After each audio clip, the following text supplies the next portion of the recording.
Hey everybody, welcome back to the channel. It's Rob at Smirking Gun Reviews, and we are back with more Man in the High Castle Season 3. We are up to Episode 7. It is called Excess Animus, so full spoilers if you haven't seen the episode.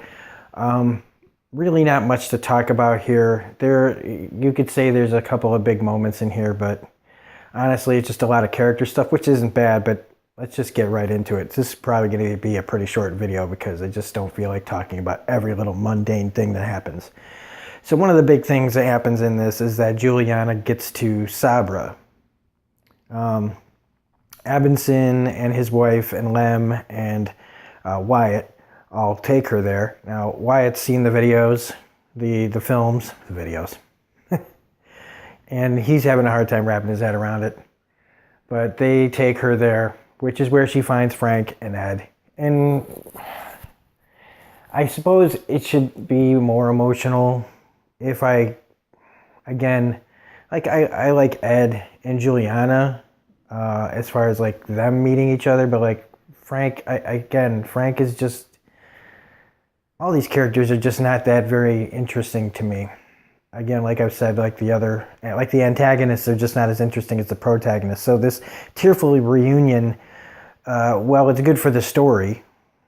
You know, because everybody thought each other was dead. Nobody knows where anybody is. So they're back together. But for the impact, it just kind of goes back to the way it was. As soon as Frank finds out why Juliana's there, he's like, oh, you know, like these people aren't into fighting. We're not really fighting.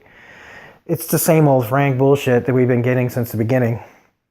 What happened to the guy? I mean, I know, you know, he blew up that building so he could get revenge for his sister and their kids. But he didn't even kill the right people. You know, he killed the general, but he wanted Keto. And Keto didn't get taken. And so when it seemed like Frank had been killed, it was kind of like, well, that was kind of, you know, it was kind of disappointing. It was a little underwhelming because Keto is still alive. Now this Frank is back, you know, and this near-death experience has changed him to where he's just, again, back to being old Frank, where he doesn't want to do anything, really, except for make his pictures and go, oh, really? People like, you know, like they're out there looking at my stuff. So it just kind of falls flat for me. Yeah, they show the film to the head of Sabra, but again, she's like, what are we supposed to do with this, you know? And honestly, I kind of feel the same way. Like, what are they supposed to do? Like I know that they need to wake people up, and I feel like that's pretty much what this season is going to do. Like the trailer is saying, making it seem like there's going to be this big revolution. And I think that all this season is really going to amp up to is building up the people to have the courage to stand up. And that means that'll be next year. So it's like a whole other year before we probably really see any major progress in the war to fight back and take this country back. But even then, I just feel like, how are they going to do that? The Japanese, sorry, I didn't mean it like that. The Japanese and the Nazis are so entrenched here already. I don't see how we could win it. I just don't. I'm already feeling like defeated. Like I'm feeling like Joe, who's like, man, resistance is futile. I feel like the only way that this gets settled is some sort of like time fix that, you know, something somehow, some, you know, like paradox or something happens. I don't, you know, some sort of time travel thing that changes everything. But anyway, so Frank and them are together, and Juliana's trying to build this army, I guess, you know, to wake people up, to get people ready to fight back. And in the midst of this, we also have her talking about, you know, telling Abinson about the tunnel and everything, but we don't really get anything there except for just now some other people know about the tunnel. The beginning of this episode, though, was pretty hardcore. I mean, Keto is a bad man. I mean, and that's why he's so interesting, because he goes freaking hardcore on the traitor. I thought they were just going to put him in front of a firing squad. Hell no. They go medieval on his ass, and they stab him up like one at a time, sticking him, and the agony, and the guy saying, just wanted you to know that we're equal. Again, all these people trying to make, you know, sacrificing themselves for these little statements that end up meaning nothing, because you're just one person. You got all these people just doing their one thing, and then and that's why you need more people. I don't know. It just, I don't know. You're supposed to be like, yeah, he died for something. Yeah, he died for something, but it meant nothing. Not, so far.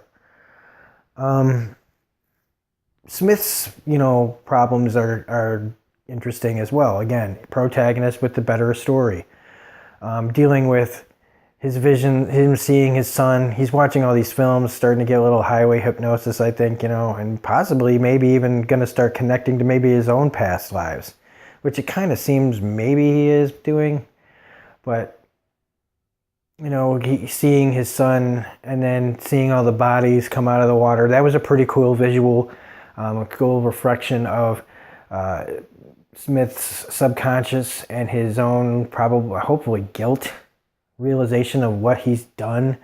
Look at how far he's come, but how much he's lost, and all of the sacrifices that they, all the things that they've done to stay alive. There was something I think somebody said last episode about, I think it was Samson, talking about, what do we do, like when we have to face, what we've done to survive.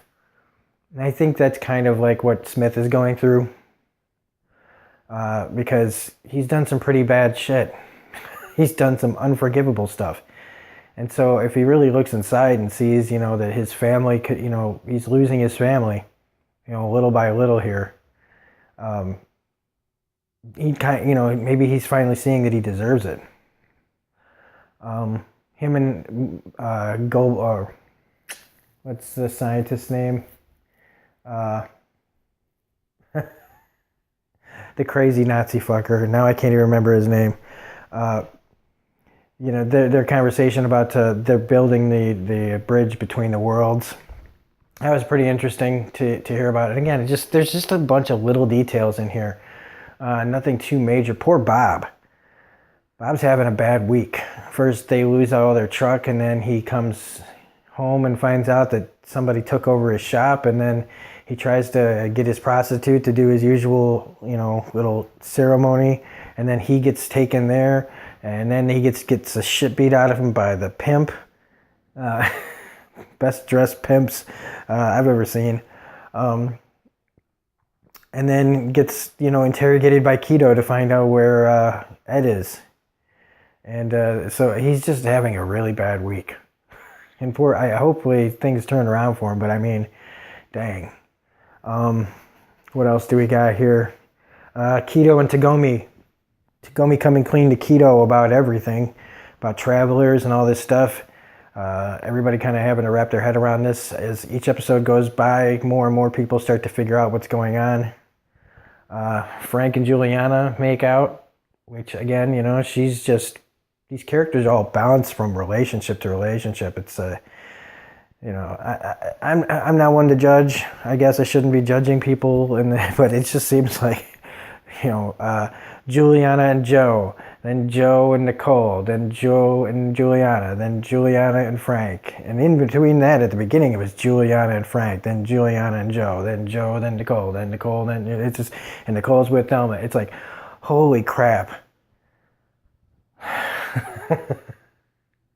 I don't know. It's just that part of it's just not very interesting to me at all.